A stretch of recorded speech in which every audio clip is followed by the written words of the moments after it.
The following is a presentation of Geekster Media.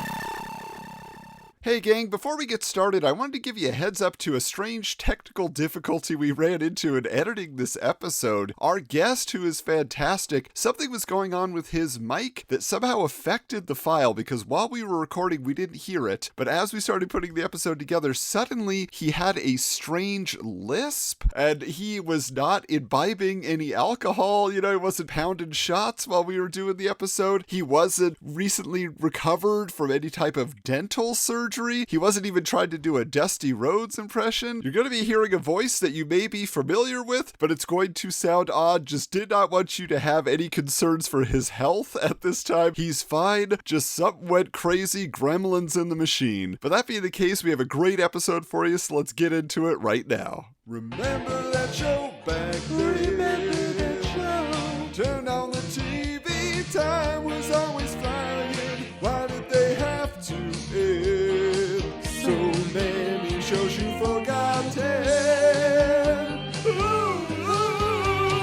Now that we've got a podcast, we can release all the shows from our hands. Yeah, will you be the most TV dudes you'll ever listen to? As long as we keep on talking sitcoms and cartoons from back in the day. Okay, we confess, we obsessed, but we got a podcast to help you remember that show. Hey there, TV lovers, and welcome to episode 11 of Remember That Show, the podcast where we revisit the obscure or forgotten TV shows of the 80s and 90s. Ready to entertain you with a podcast pile driver. I'm Adam. And putting you in a figure four leg lock of fun, I'm William Bruce West. We're excited to reveal that we have a first for the show this time around. Our first guest. We're ready to tag him in as we build up to the hype and pageantry of WrestleMania weekend. So get in here, Chad Young. I just want to apologize in advance for everyone listening because every second, every minute you're about to hear, this is all my fault, but you know what? Welcome to the show and welcome to the mad, mad world of the Masked Maniac. Oh, yes. So we all met up at RetroCon last year. We got together. We're actually right in front of the Dukes of Hazzard and the General Lee. And we're just like, Chad, you got to come on the show. We got to find an episode that works for you. Originally, I think we discussed something TGIF. We did. And then you and I were talking on Rental Return. And I was like, well, WrestleMania is coming up. Why don't we talk about learning the ropes? Before we get into the show that Chad has suggested and selected for us, we have to travel back into our own TV-obsessed childhoods in a segment we call Theme Song. So here's the thing. Professional wrestlers are more than just athletes. They are performers. So as a result, pro wrestlers have made cameos on many TV shows over the years, to add muscles and mayhem. So Chad and Will, I just have to ask, do you have a favorite wrestler cameo from an 80s or 90s TV show that really always stood out to you? I'll say that there were a lot of them because they were all so corny and so silly. There are two, though, I got to point out. And I'm just going to stick with the 80s. I think that might be a little bit easier. But one was when Bobby Heenan and Gorilla Monsoon were on Double Dare, and they were competing against each other. And I met Mark Summers at 90s Con, and I asked him about it. He was like, that was one of my favorite episodes I've ever filmed for Double Dare. He was like, I was laughing the entire time. Everyone was having a ball. The kids were so happy to be there. And you go back and watch, it's just Bobby and Gorilla being themselves. And the other one that always stands out, this is a weird one, but I mean, they're all weird. But do you remember when Jesse Ventura was on Small Wonder? I know. Yes, will. Definitely. Yeah. Mm-hmm. Yeah. I always forget Jesse Ventura was an actor. You jogged my memory. I met Jesse at WrestleCon in 2019, and I asked him, he was like, yeah, I remember being on that show because you want to be on a show that has a lot of kids because they're always wanting to be there. They're not taking it seriously. They're always having a good time and they're having fun and makes for a better set. I'm like, oh, okay. I wasn't expecting that answer, but okay, cool. That's fascinating. It is. And think about it. Small Wonder, how many seasons did that last? I think it was 4. Okay. In my head, it's always like one of those one season shows. It was just bat crap insane to just kind of stick around in everyone's head. Well, it was funny that they had to like keep talking about the upgrades to Vicky to allow her to grow because she kept getting older, and then Jamie kept getting older. You know, you're just watching them both as that went on. That's interesting. How about for you, Will? Is there a Rustler cameo that sticks out in your mind? There are two for me as well, and I generally think of the ones where they are family to someone. So, like the first one in my mind is Married with Children, where you have King Kong Bundy as an actual member of like their family. But I don't think he's actually a Bundy. Isn't he in like Wanker County or something? I think he's related to Peg. It's been a while since I've seen it, but like I just remember thinking like, wow, King Kong Bundy is with the Bundys? That's so strange to me. So like that's one in my head, but like the big one is gonna have to be Vader from Boy Meets World. He is the father of Frankie the Enforcer, and they have like a strained relationship, and it's a Frankie story. They kind of get Corey and Topanga in there somehow, and they like dance in the ring, and it's real dumb. But like I remember that was my adolescence, and it made me appreciate Vader because I'd never seen his like in-ring action. He's one of those that I recognize from like action figures and merchandise, but I don't think I've ever seen a Vader match. So like to me, they entered my world. Like they finally found a way to make me care. That is interesting. Okay, yeah, because I definitely remember seeing some Vader matches back in the day, and then I was like, oh, he's on Boy Meets World now? So I was coming at it from the other direction. I will say for me, I remember a random episode of Mama's Family where Yes. yeah, so Spice Williams, who's this famous stunt woman, she cameos as like an old college friend of Naomi, who is now a pro wrestler, and she's got a tag team, but her partner is injured. So she asked Naomi to fill in, and they're going to go against these two lady wrestlers called the Masked Mabels. Okay. But then Mama is there, and she gets involved. She's trash talking the Mabels to the point where she gets into the ring. She's got a bucket in her hand to hit him, and she accidentally hits Spice. So now both the members of the tag team are out. They're going to have to forfeit unless somebody takes their place. So now it's Mama and Naomi versus the Masked Mabels. And I was such a fan of Glow, you know, Gorgeous Ladies of Wrestling at the time, that even under the masks, I knew that the Mabels were Queen Kong and Mountain Fiji. That just stayed in my brain all these years. I was always in love with the comedy of Glow. And so to see them doing comedy, like they were well versed in that, it always worked out so well. Do you remember Iola saying in that episode how she stitched like seat warmers, and one of them was like Junkyard Dog, and I think the other was either Hogan or Andre. Yeah, That always both. kind They of had stuck three out. of them, yeah. And I always was like, can we at least see what they look like? I mean, I want to see those. They showed And the I always Hogan remember, one. did they show Hogan? Yeah, it's terrible. It's bad T-shirt art from a county fair. That's what it looks like. Well, you know what? You also say that, and I'm gonna zoom through this. Do you remember the shirt like Bubba was wearing in the crowd, and it just said like pro wrestling or something? I have looked for that Generic shirt. Yeah, and I want that. It's like when Slater had a security punk shirt on.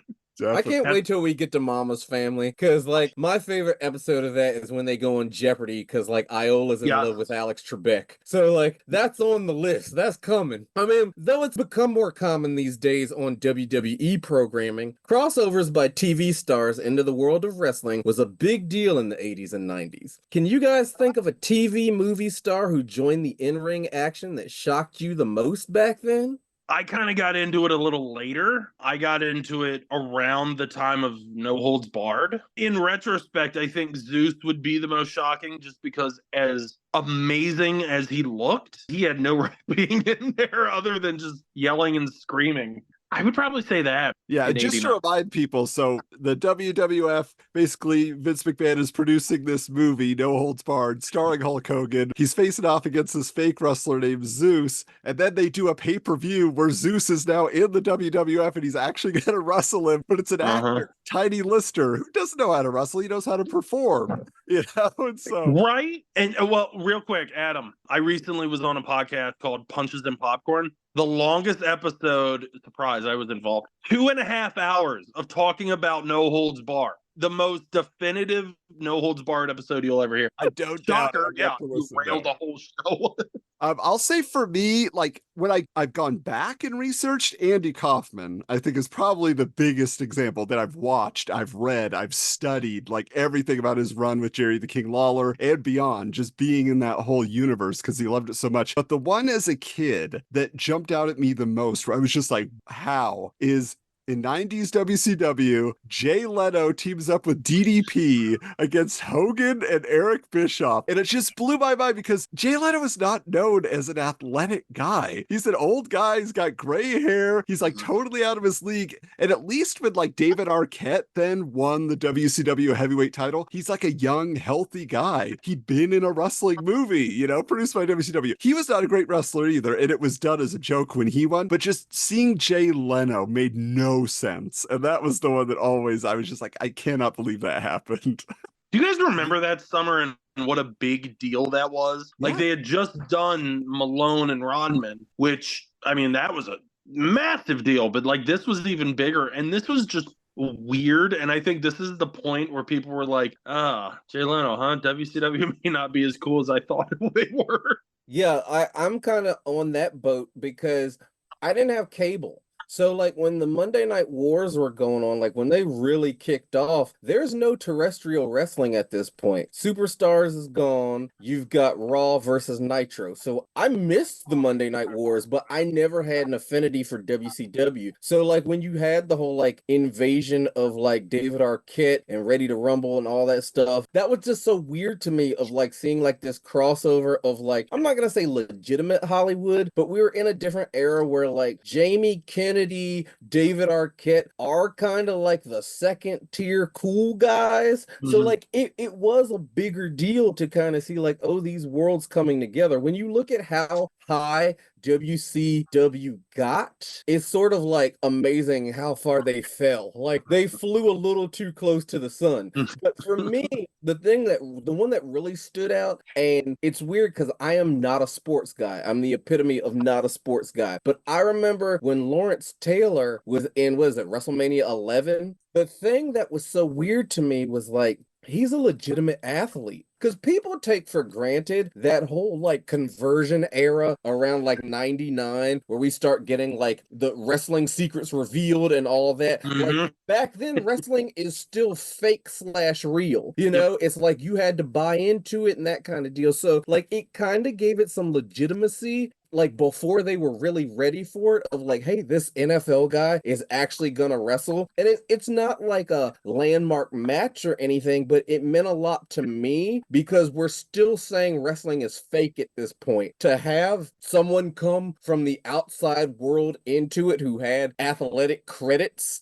that stuck in my memory. Chad, is that the same one where J.D. McCarthy and Pam Anderson were at ringside? That's the same one, and a lot of fans have kind of dubbed that Celebomania because you had Nicholas Turturro on NYPD Blue. Yeah, okay, so he was there, Jonathan Taylor Thomas was there, Salt and Pepper were there. Someone just posted online today how there was a shot of one of the members of Salt and Pepper, and they like shove their butt in the camera, and Vince just goes, "What?" And I just totally forgot about that. Because I feel I should remember that, but that was a weird Mania. And then a few years later, they had Mike Tyson. So it was like they were kind of starting to get a little bit more legit with their celebrities because it had been a long time since they had a cool celebrity. My question is this, like in modern WWE, do you think they jumped the shark with Snooki or the guy from Arrow? So many sharks had been jumped by that point. Yeah. I mean, yeah, I just kind of wrote those off. Like those didn't really happen. Like wrestling's like comics. You can selectively retcon the things that don't fit your narrative. So like those didn't happen. But even mentioning Tyson, like Tyson was in a weird position because I mean, you got people who still haven't forgiven Tyson. He's had an Adult Swim show and all this stuff. He's the wacky guy who plays with pigeons, but they're still going to remind you of he went to prison. You know, so like even though he was legitimate, he's still past his prime. This isn't like Mike Tyson's Punch Out Mike Tyson.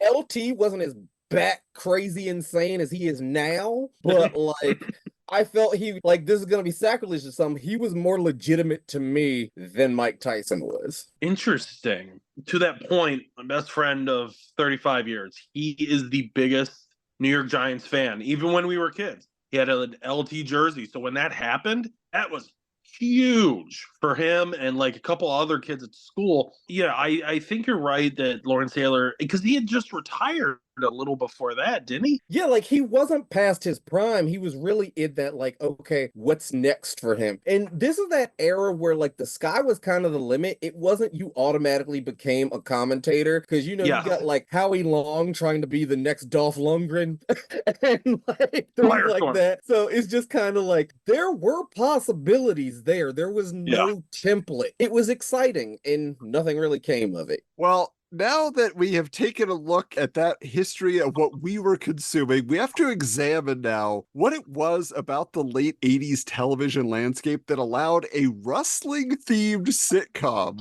to get the green light.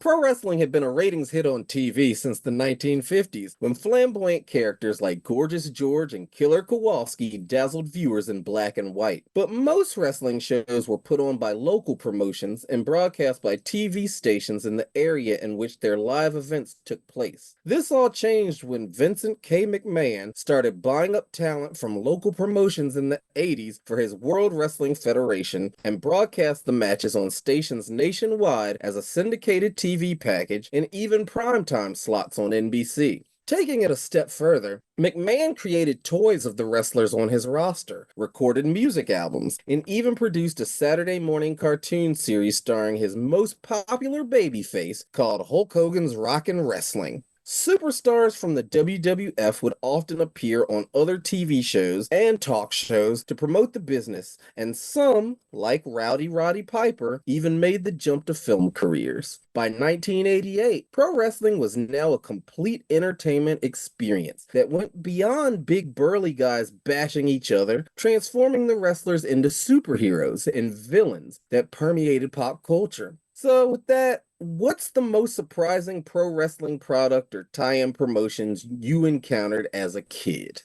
I will say for me, my personal favorite tie-in of this era was the Mean Gene's Burgers fast food restaurants, which popped up at that time. And I actually got to have lunch at one location while I was on a road trip. We were just passing by. I saw the sign off the highway and I'm like, Dad, pull over right now.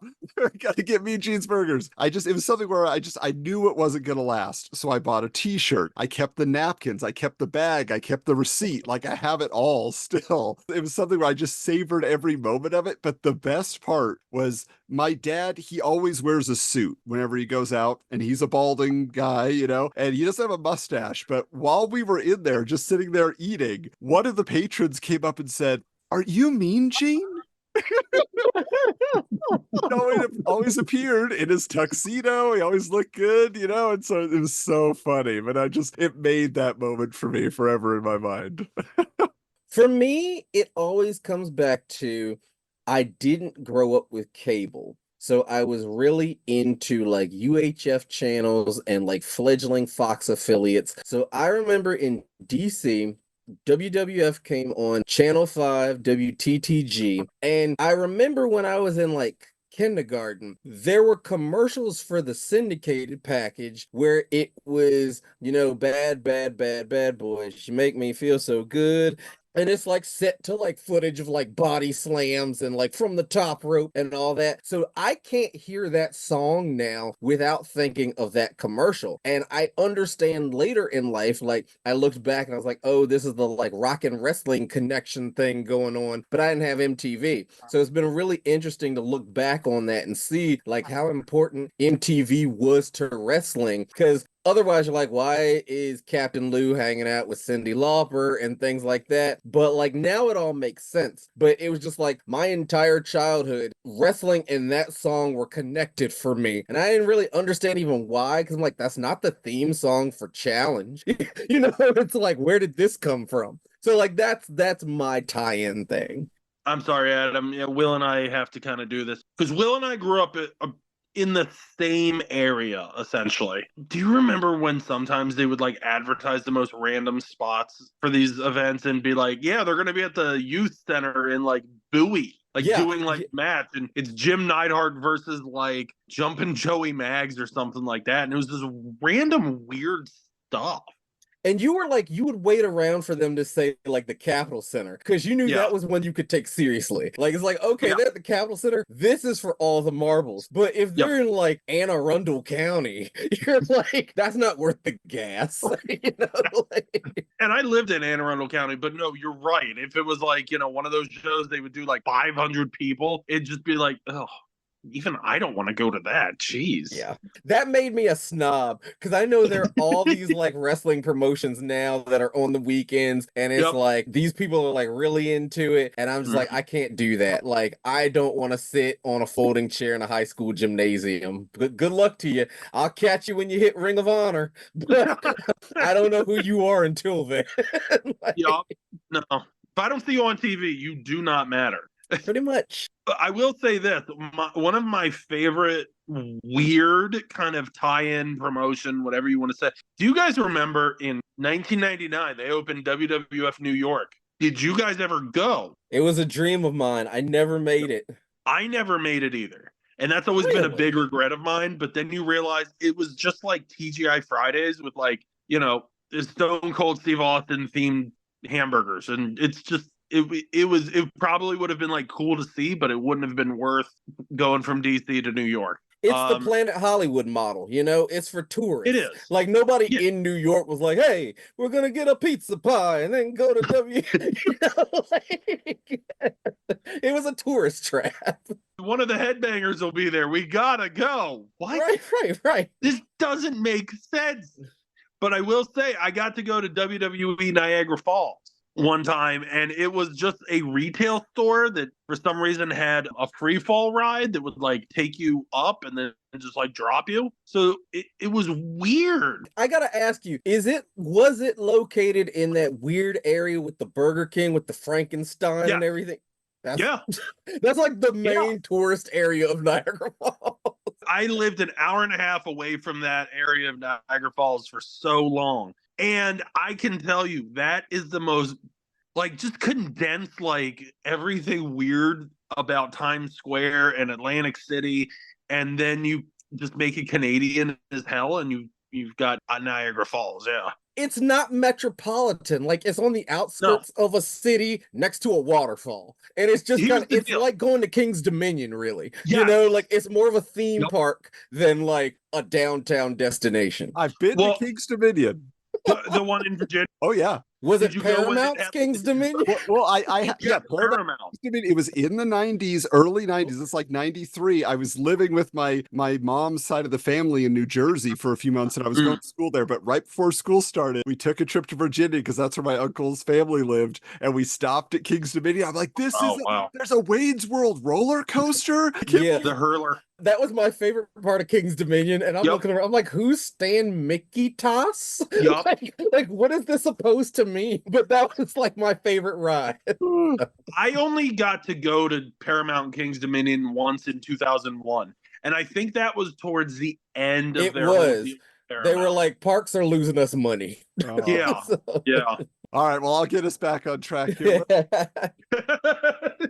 So, guys, not only was wrestling in TV and movies, but then professional sports athletes, as we kind of talked about, started crossing over, but not just into wrestling, but into legitimate acting careers in primetime television and on film. So one big example, I feel like, is Dick Butkus, who had the best name ever, but also a successful career in the NFL during the 60s and 70s. But then all of a sudden he found himself in such diverse movies as, the original The Longest Yard with Burt Reynolds, Johnny Dangerously with Michael Keaton, Hamburger, the motion picture, among many more film roles. Now, look, these are not prestigious films, but they were notable, and a lot of people watched them or at least rented them from the video store. But Butkus then started having recurring roles on hit 80s TV shows like My Two Dads, MacGyver. He was eventually on the TNBC basketball sitcom called Hang Time, right? So like he was just everywhere. Now, on that being the case, it kind of opened the door for a younger star of the gridiron who was now coming to prominence during the late 70s and 80s, and that was Lyle Alzado, who had already made it to 2 Super Bowls during his time in the NFL and managed to parlay his notoriety as a super aggressive player on the field into an acting acting career. Alzado starred as a horror movie maniac in a film called Destroyer, which I know Chad is a fan of. But he was also a construction worker bully in Ernest Goes to Camp. And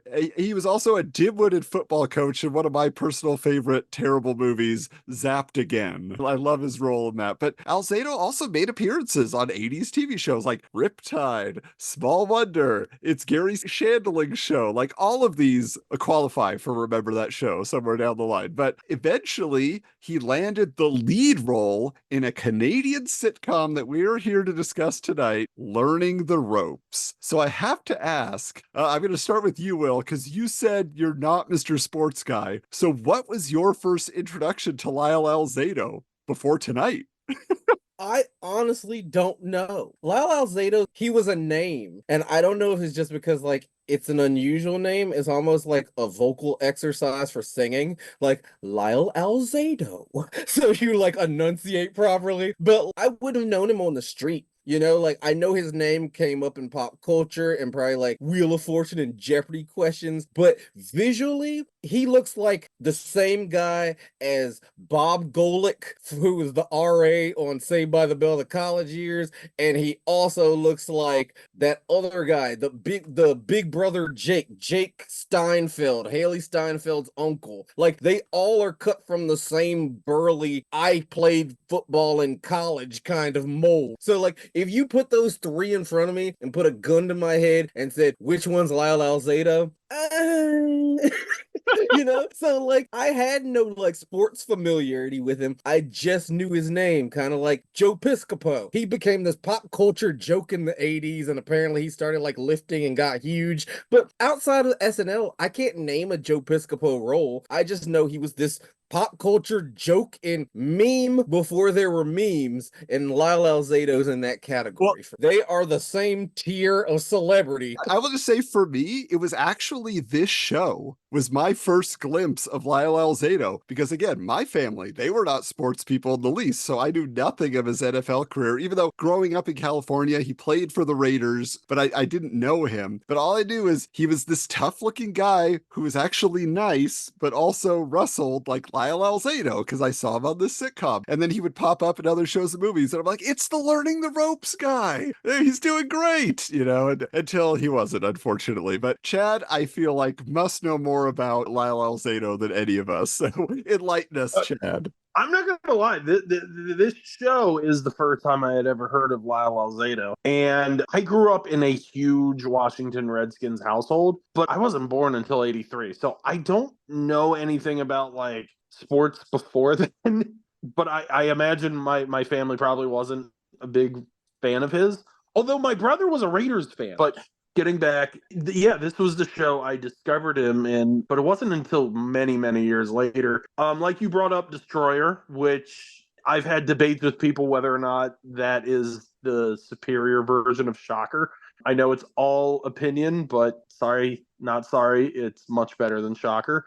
And Lyle Alzado, like Will said, looks like about a million other guys, to the point that I was just about to ask Will, who was the guy on the college years, and you said it was Bob Golick, whatever it is, and they do look exactly alike. There was a wrestler named Ted Arcidi, looked exactly like Lyle Alzado, and he actually got an LJN figure. A lot of people have made the joke that that's a Lyle Alzado action figure. Lyle was a charismatic guy. You know, he lied about, using steroids, I believe. And unfortunately, he left us way too young. But I think he had something there. I'm not sitting here saying he would have taken over movies and TV, but I think there was something there, but just never really realized it, I guess. Yeah, unfortunately. You know how like technology gets like smaller and sleeker as it goes on? So I feel like you can trace a direct line from like Lyle Alzado to like Travis Kelce.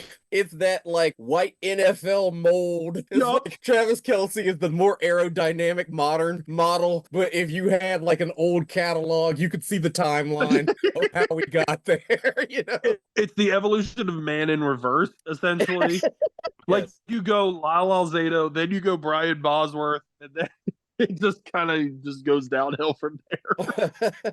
So now that we've learned a little bit more about the star, Will, it's time to ring the bell and tell them all about this show in the elevator pitch.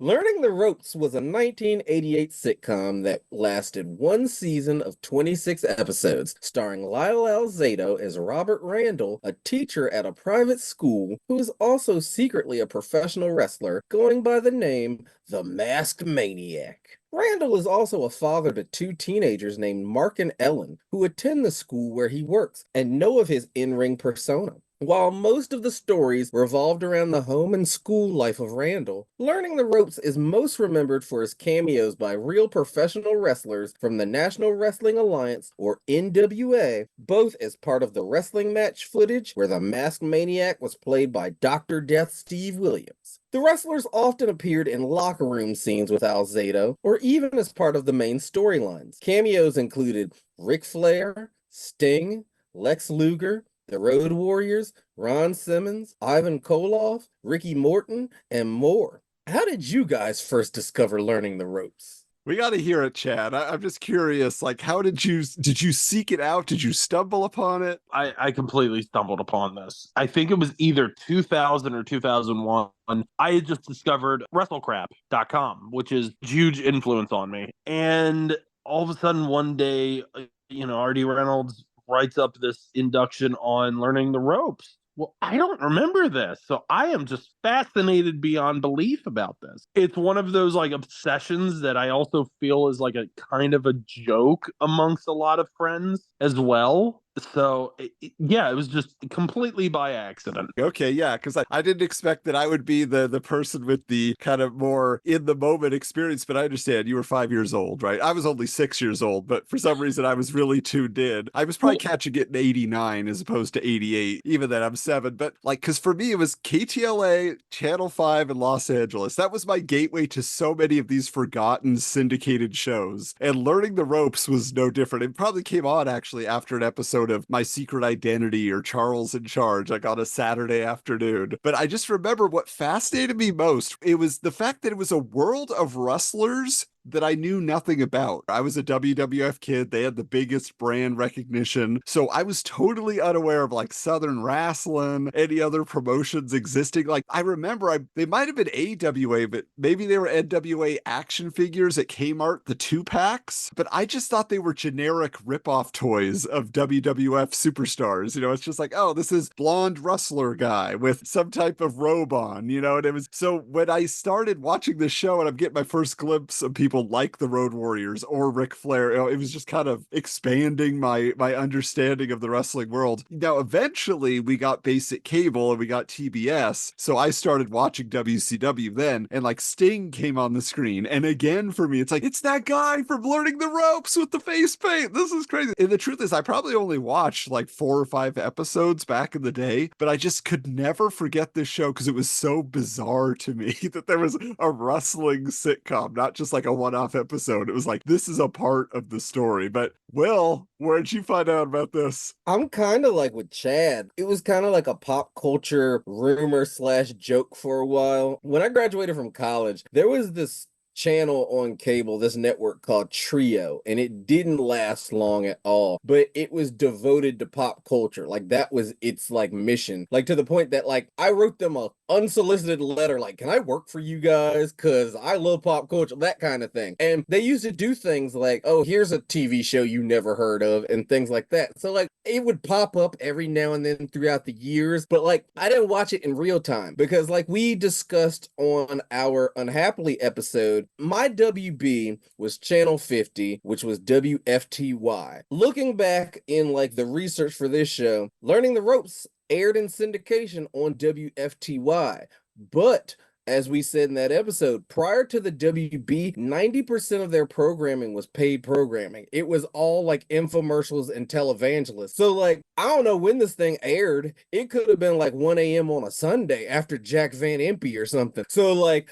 I had no clue about it when it was on. I was busy watching What's Happening Now and all that stuff, but it was throughout the years of like hearing it existed, and I feel like I maybe watched it maybe within the last like 20 years, but like watching it for this brought back no memories. So this was almost like a new experience for me, you know? Will, I need you to correct me if I'm wrong. We were in the area between DC and Baltimore. So we were kind of the cutoff point for WCW, but I still feel like DC was not exactly a big WCW area until you like got to Baltimore and like Philadelphia. Right. Because I think like they had like one or two syndicated shows, but WWF was going to take those time slots, and if you didn't have TBS, you couldn't really catch WCW.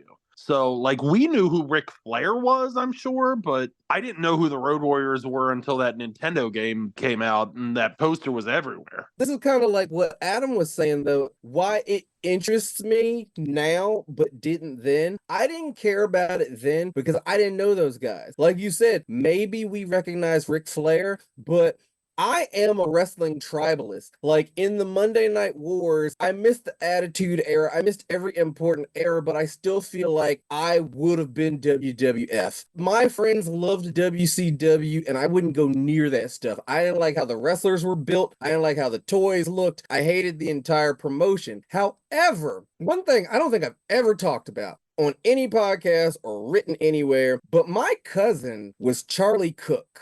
And Charlie Cook was in NWA. Charlie Cook played for the Pittsburgh Steelers. He retired around like 81, and he went on to be like a champ, a black champ in like the territories. He was the NWA Florida Heavyweight Champion twice. He was the NWA World Six-Man Tag Team Champion. He was the NWA Tri-State NWA Arkansas Heavyweight Champion, NWA Alabama Heavyweight Champion, and he was the WWC Caribbean Heavyweight Champion. And this isn't one of those cousins of like, oh yeah, my cousin in Canada. This dude lived in my grandmother's house. Like, we still have a house in Alabama, and like, if you don't want a house to fall into disrepair, you just let someone live there. So he did, and he did that typical like post-athlete thing of, I'm gonna work at the youth center. You know, so like that's what he did. He worked at like the Boys and Girls Club in Tuscaloosa, Alabama. He's got a son named Chad, who I think may be the only black Chad in America. And it's not like Chad Vontae or anything like that. Like, it is Chad. So like the weird thing about it was, when I was young, there would always be whispers of like, yeah, cousin Charles used to wrestle, that kind of thing. But he never wanted to talk about it. And he would like walk around. He had like his Coco Beware t-shirt, and he still had like the merch. And this is before like nationwide merch. This is like the trunk of someone's car outside of like the high school gymnasium, you know? So like, I've always kind of thought it was just some like crap, like, oh, he didn't really wrestle. And then like the internet comes along. It's like, oh, he actually did stuff, because my mom didn't understand wrestling. She would say stuff like, oh yeah, he was the black belt champion. I'm like, that's not wrestling.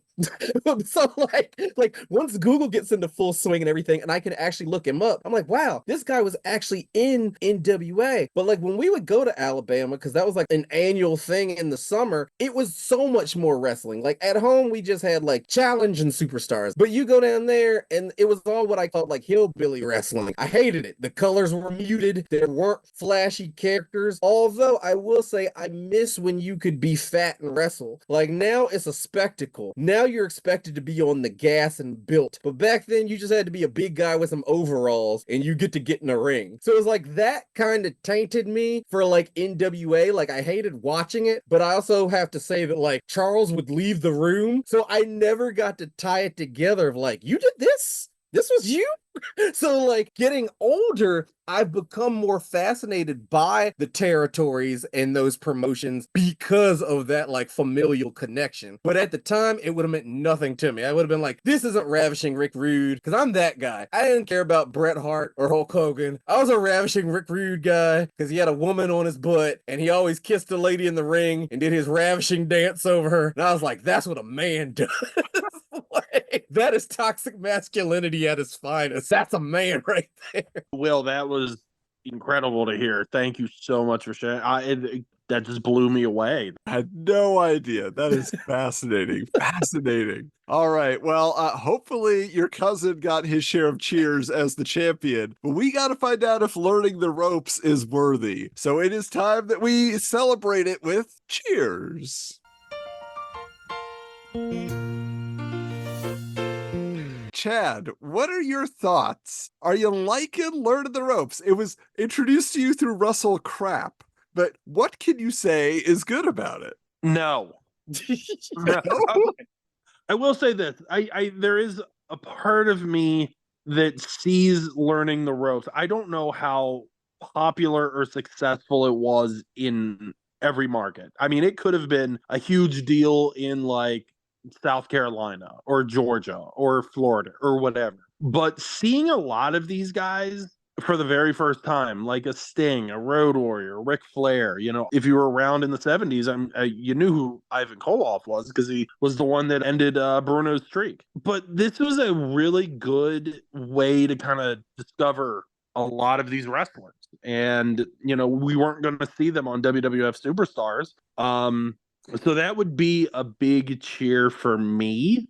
The other thing is it's extremely Canadian, right down to the girl that's from Degrassi. So it's like it has a cheese factor to me because I do love Canadian entertainment and TV shows. And in fact, I've actually been diving into Degrassi lately, and I love it. Side note, the girl actually left Degrassi for this show, and I'm certain she had to have regretted that. Let's hope they welcomed her back. I don't think they did. Would you blame them? Yeah, there's not a lot I can sit here and cheer about. Like I said, I do love the wrestling involvement. I like the fact that these guys were getting a national platform, but that's as far as I can go, honestly. Yeah, I mean, even my list is pretty short. I mean, here's what I will say. Lyle Alzado, he's genuinely charismatic, and he is, a welcome presence on screen. I feel like he shows a wide enough range of emotions. Like, I can understand why they thought he could handle this show and carry it on his shoulders. I mean, obviously with his physique, he's believable as a pro wrestler, but I did buy him as like a caring father or a vaguely intellectual teacher of some sort who walks around with a book in his hand and wears a suit. But I felt like he was interesting enough that if they had maybe given him more to do, and I'll get into that in jeers, like I feel like he could have been a fun comedic presence. But yeah, like I had no frame of reference for Yannick Bisson, who plays Mark, or Nicole Stoffman, who plays Ellen, who is apparently on Degrassi High, but I don't know that. But they are a good like bickering duo of, the siblings who are kind of at each other's throats, but then also helping each other out. And I just thought they were the ones who brought the comedic energy to the show that I really enjoyed. And then, yeah, I think we have to say bravo to the producers and directors for getting semi-decent performances out of pro wrestlers in a setting that they're not used to. I mean, they use the in-ring footage, sure, but when they appear out of costume, like the Road Warriors just are at a party in one show and they're just like being themselves, but they're like kind of a comedic duo. They deliver their one-liners and it's solid timing. There's a little wink in their eye. I feel like it's not totally embarrassing to the wrestlers who agreed to participate. But Will, is there any other praise to be found here? My list is kind of short.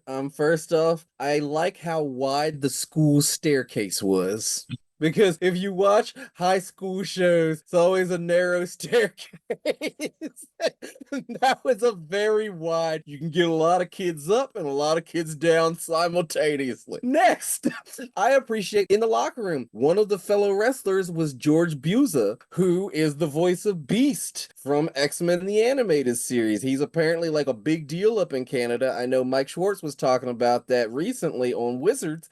And yeah, it was just cool to see him. He looks the same. He looks like you think he'd look, and it's just like, I don't know. I liked that connection. One thing that some people might see as a jeer, but I appreciate it. I get wrapped up in the nostalgia of TV, and I like tropes. Like, we live in this era now. I'll always say, like, we've gotten too smart for TV, but there were tropes back then that we hadn't tired of, and I appreciate that. It's like, oh, this is the very special episode. Oh, this is that episode. So it was refreshing I watched, I don't know, like 5 episodes, and one of them, which was common back then, the teenager falls in love with the older woman who happens to be his teacher. And then, like, he's trying to put the moves on her, and they have to have that come to Jesus moment of, like, this will never work, and you're a kid, but I know you're gonna be a heartbreaker one day. There's always that thing, you're gonna break so many hearts. And they go their separate ways. But they had to stop doing those episodes because teachers actually started dating kids. So,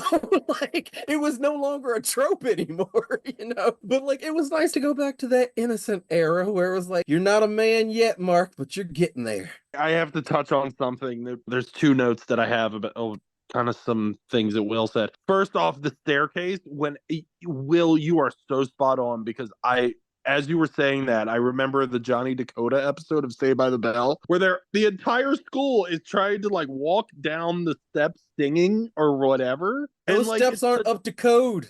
No, that was going to those kids are going to die. Like those steps are so small. Like it looked like I don't know, like a stairwell that would like be in a McDonald's that had like 2 floors. Like that's not a school. Also, you brought up a really good point of nostalgia, because this show, while I don't have personal nostalgia for, I feel like this would have been a show that I would have watched on like a rainy Saturday afternoon, like after Mama's Family and Mr. Belvedere. And like I can kind of picture myself sitting there with like a TV dinner or like a Micro Magic or something, just watching it. So this has a nostalgic feel to it. Even if you weren't like watching it, it still like sends you back to that time pretty quickly. Yeah, definitely. It is of its era. And like you say, maybe in some people's mind to its detriment, but it could be comfort food to some. But, it can't all be warm feelings. No. Unfortunately, we're going to have to slam this show eventually. It's time to get into our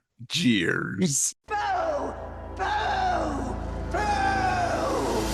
I'm going to kick off one that I think could lead to some conversation here. And for me, the balance of the show is off because the wrestling angle feels like an afterthought. It's like they wrote a generic sitcom about a single dad raising his kids while being a teacher, but nobody wanted to make it. And then they came back and said, well, we know some wrestlers. What if he's secretly a wrestler too, and we could get the NWA roster to be on the show? And they're like, sold. Okay, yeah, wrestling's hot right now. So it feels like 2 different shows, and the wrestling segments, like the in-ring action, it's just like time fillers. It's just It's like B-roll. Yeah. Unfortunately, it has potential, but it definitely doesn't mesh in any way, those 2 elements. I have some others, but what did you think, Will? Yeah, definitely to piggyback off that, it doesn't know what it wants to be. It's all over the place. It's ultimately 3 shows. It's the family sitcom, it's the school-based sitcom, and it's the wrestling show. And it's doing none of those well. Like, it's almost reminiscent of the issue with Good Morning Miss Bliss, where, like, you go back to the original pilot of Good Morning Miss Bliss with all the people who, like, we know now who ended up elsewhere, like Brian Austin Green and Jaleel White and all those guys. It was a sitcom about a single teacher who, like, this is what it's like to be a teacher in the 80s, and she happens to have some kids who have personality. And nobody cares about a teacher. They don't. Like, this is America. We don't pay them well, and we don't care about them. So they retool it into a show about hip, popular teens, and it became a franchise. Same thing here. All the teacher stuff is boring. There's nothing there. The wrestling feels like it is an afterthought. I felt like it would have been better to see like actual matches. I wondered if this was because most of what we saw was on like YouTube or like Daily Motion and all that, and maybe they excised some of the wrestling footage over like rights issues, because I found there was very little wrestling. Like, you'd see him in the locker room, or they would try to weave it into plots. I remember there's one where there's like a priest who is watching it in his office, and it's kind of supposed to show like, oh, him watching wrestling is his guilty pleasure, like, and so you see the footage on his little like 13-inch TV on his desk, but like other than that, the wrestling's an afterthought. I'm gonna roll into my next one because it's tied to this, but I found it boring in every way, shape, and form. I love first run syndication. I have this nostalgia, like I say, Early Fox is my sweet spot. Junk Saturday afternoon syndication is my sweet spot. I consider Charles in Charge to be the most boring thing that ever graced television. I wouldn't watch it then. And that was before we knew about Scott Baio. You know, like, you want to watch this show about this guy? We don't know his last name and he's watching these kids. Like, I hated it. This show is worse than Charles in Charge. It does nothing for me. Like Chad was saying, it has the potential for nostalgia and to be this like gem of like, hey, remember that show? But it's not there. It squanders it. The kids aren't charismatic. There's no cute kid. You gotta have a cute kid. You know, he's the one with the catchphrase. Rob's girlfriend is on par with 80s best friend of Hot Girl. Like, that's not a leading girl. That's the friend of the leading girl. And I don't even find Rob Randall that charismatic. You guys were saying like Lyle Alzado's a great leading man. I thought his suits were ill-fitting. I thought he fell flat. He didn't do it for me. I didn't even believe the romance angle. Like, I look at him like, that dude's a bear. This is why he's like sneaking around from her. She wants to know his secret identity. I can solve it in 2024. Like, this show is just boring. For what should be exciting. Its backdrop is supposed to be professional wrestling. So, like you said, it's treated like an afterthought. Yeah, that's my note on that is like energy. People like, this was the 80s. Where's the cocaine influence? Like, it's such a lethargic show. There's no chaotic energy. Like, even when the wrestlers show up in a storyline, they generally just kind of have goofy vaudeville style jokes. They're like guys from The Office just coming in and making some jokes, you know. And back in the day, maybe that was enough, I guess. Although, I mean, it only lasted one season, so I think viewers at the time were probably not laughing either. And I will just say, yeah, as written, you know, the Robert Randall character is really boring as a lead because he's not given any quirks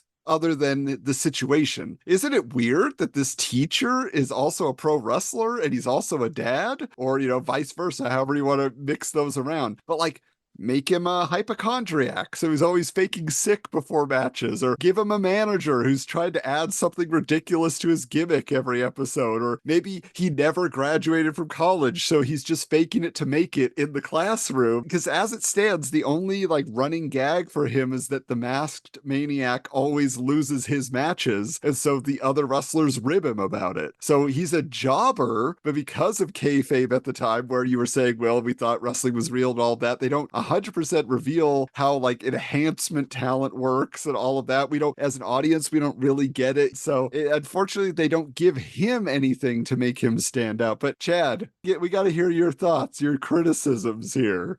So I have two very major criticisms. First off, I'm going to agree with everything you both have said, especially what Will said about it being boring, because I was having this conversation earlier with another friend who, you know, is a huge wrestling fan. And I said, it's not bad. It's boring. I think in TV, it's better to be just bad than boring, because at least with bads, people are going to watch that. While I can see it having the nostalgia factor in the way it looks and, you know, the silly gimmick and all that, it feels dated. Like, this is a show that should have been done in 84 or 85. And again, to Will's point, I don't know if it's because of the sources that were watching it, but it is pretty poor quality, and it just feels old. It feels out of place.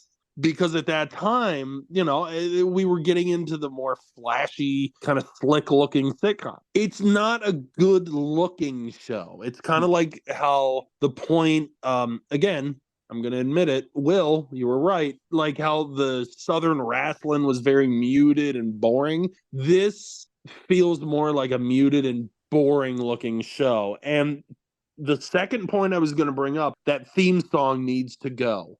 Because the entire time, I thought it was Family Ties.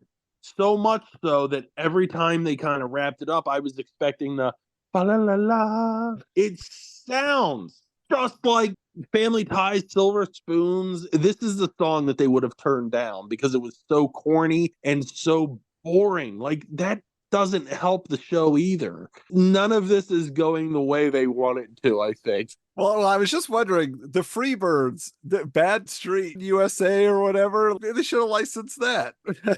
Well, and I think they were in the NWA at the time, or at least Michael P.S. Hayes, who he was a musician to a degree. He probably could have done something.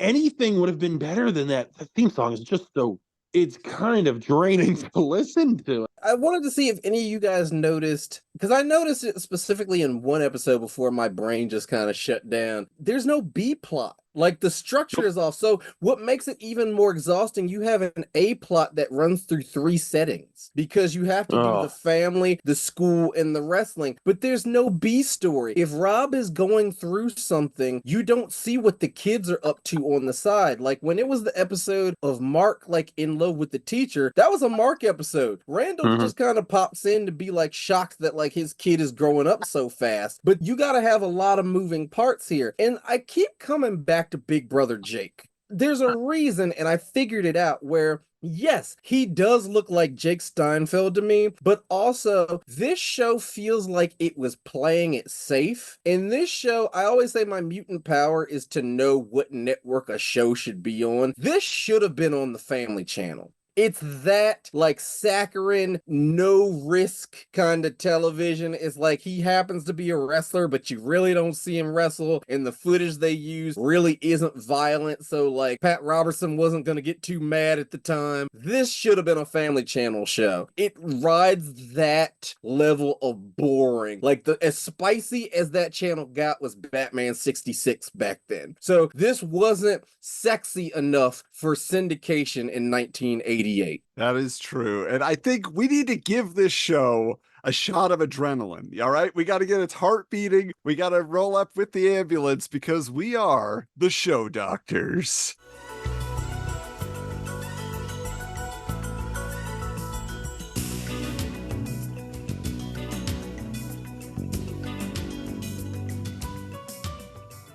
Okay, so we got to figure out, how do we retool this, or how do we bring it back in the modern day but actually make it work? Is there a viable version of this? I will tell you, in my personal opinion, if there was to be a second season, you definitely have to revamp it to be more about the wackiness of the wrestling business and all the personalities behind the scenes there. You know, get rid of the school. You know, he's going on the road with the wrestling. He's not hanging out at this school. But I want you to, like, you bring in over-the-top actors to play imaginary promoters and managers, and they're always scheming against Robert Randall, the masked maniac, you know? And he keeps accidentally winning matches, and he somehow gets the upper hand and then becomes the world champion. The way I'm seeing it is it's more Ready to Rumble than Growing Pains. That's what we're trying to, get to. So I think to get his kids involved, you can keep that angle. Maybe Ellen develops a love for the business. She wants to get involved in promoting him, right? So she's like doing all the merchandising for the Masked Maniac. Mark now is deciding he wants to be an in-ring performer, but Robert always shuts him down. And then Mark develops his own masked persona. Unbeknownst to his dad, he becomes the new star of their promotion. And then, at home or whatever, Robert's always talking crap about this new guy, not knowing it's his son. And then, of course, the season finale is the two going up against each other. It's a mask versus mask match. The loser will be unmasked. But during the course of the match, Robert finally realizes it's Mark, puts over his son, he unmasks, and now maybe he moves on to a different part of the business if they go into season 3. But you gotta have something like that. It's about wrestling. It's not about, isn't it weird that my hobby is wrestling? Like, no. So that's where I stand. Yeah, I agree with all that. Like, that definitely works. My take on it is, first off, you eliminate the family. You can use that as a drop. That's my, cold gangster quote. Eliminate the family.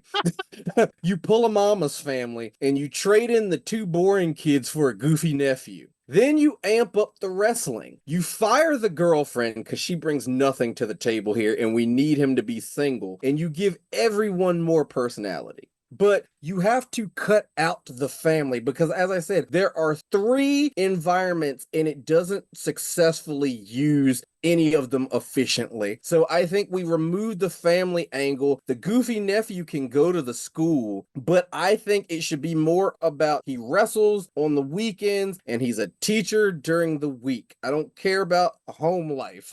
Because if he was this is going to sound real jaded or whatever, but during this era, if he was really committed to being a wrestler and he had to have a job, that family ain't gonna see him. He is the worst father known to man back in that day because he's running around. He's got other kids on the other side of the country.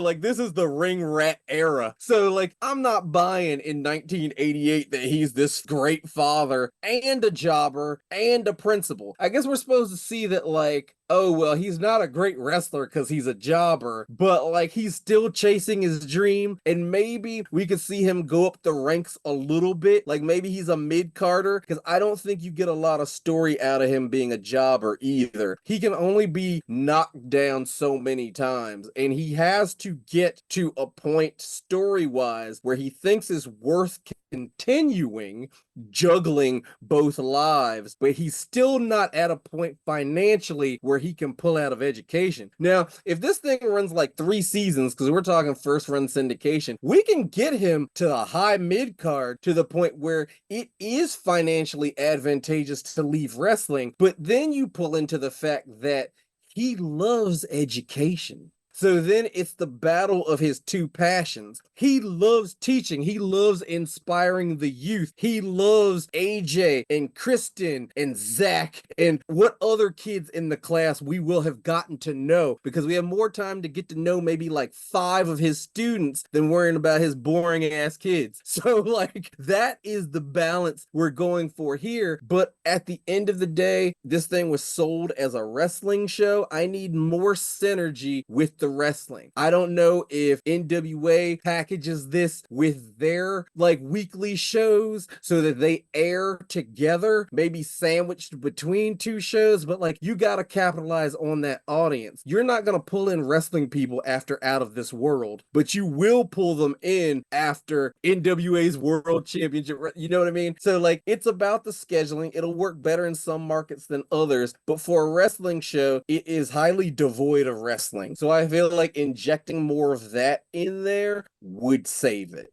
All right. Chad, did you have anything else to add that you think would give the show a chance? I'm going to take a little of what you both said because honestly, I had the hardest time trying to figure this out. But listening to your ideas, my idea would be he finally kind of abandons the teacher thing and he wants to, dedicate all his time to wrestling. But eventually, let's take it to Thanksgiving. And I think you guys know where I'm going. There's budget cuts in the NWA, and now he's kind of jobless. And he's kind of got to figure out, what he can do. But he still has to kind of hide that from his kids. And he's got to put, food on the table. He can't go back to teaching. It's too late. And, maybe, he hits the independent circuit. Or, the Christmas episode where he plays Santa at a mall and some kid pulls his beard and hey, you're the masked wrestler or whatever. And then finally we kind of see him trying to get back in the NWA and trying to get a job somewhere else. And the end of the season is he finally gets back in the big leagues, and maybe the next season will be him becoming more of a success. And it needs to be wrestling, but it could also probably use a little bit more reality of it. Like Will was saying, like this was the rat era. This was the on the road era.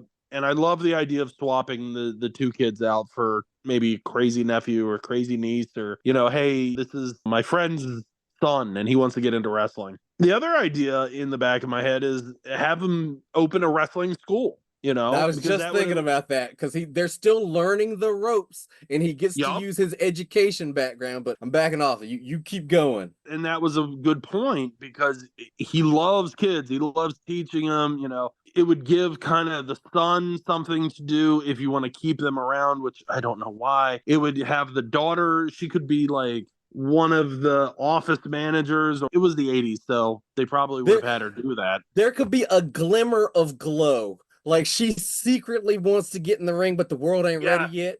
Yes.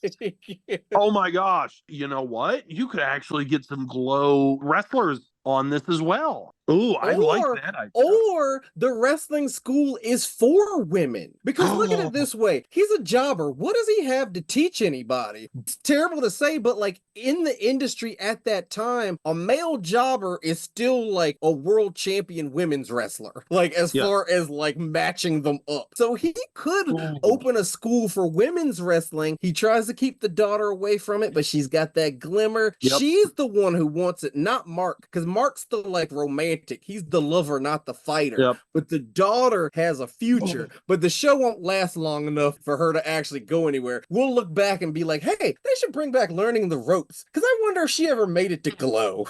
You know what? Will, I'm going to piggyback off what you just said. The son is completely written out, and the relationship is now between Lyle and his daughter. Because the son wants to go off to college, be a poet, or he wants to like go to France and explore the world. And the main focus would be Lyle and his daughter, the wrestling school, and what the daughter's going through.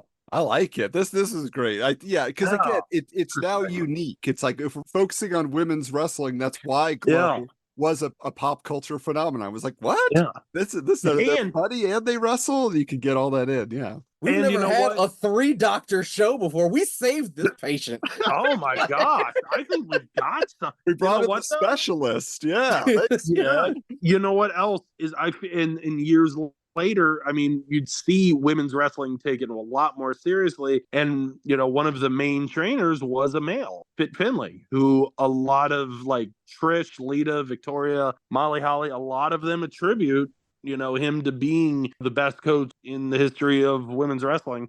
I don't know who the coach is now, but I'm sure this could have worked. I like this idea. Wow. Fun stuff. All right. Well, we got a lot of great conversation out of this topic. So again, thanks for thinking of it, Chad. We want to wish everybody the best WrestleMania weekend. We hope that those of you going to the show really get a full experience around there. I know our buddy Kevin Hellions is going to be there. He's hitting up like 6 shows that weekend, like all these independent shows and WrestleMania. I'm like, what? Like, that's insane. So many uncomfortable folding chairs to sit on. But Chad, tell people where they can find you talking about the world of pro wrestling and 80s and 90s pop culture. Nowhere. I'm off the grid. I gotta be honest. You and Jesse Ventura. Yeah, I bet. I'm Jesse Ventura, brother. No, wait, that's Hulk Hogan. Damn it. He's the last one I want to emulate. At Horror Movie BBQ across all social medias, Twitter, Instagram, Facebook, and horrormoviebarbecue.com. All right. Well, great. And I'm sure most of the people who are listening already know where to find you, but that is still great for those who are just getting introduced to the world of Horror Movie BBQ. Lots of entertainment there, lots of nostalgia. But speaking of nostalgia, next time around, we will be jumping into the world of 90s Nickelodeon, which has been all abuzz in the world of retro pop culture these days due to a certain documentary. But we're going back to a light, more enjoyable, less controversy-filled show. We're going to be talking about the 2-season wonder Salute Your Shorts. So get ready to go to Camp Anawana with us next time around. But until next time, we're changing the channel.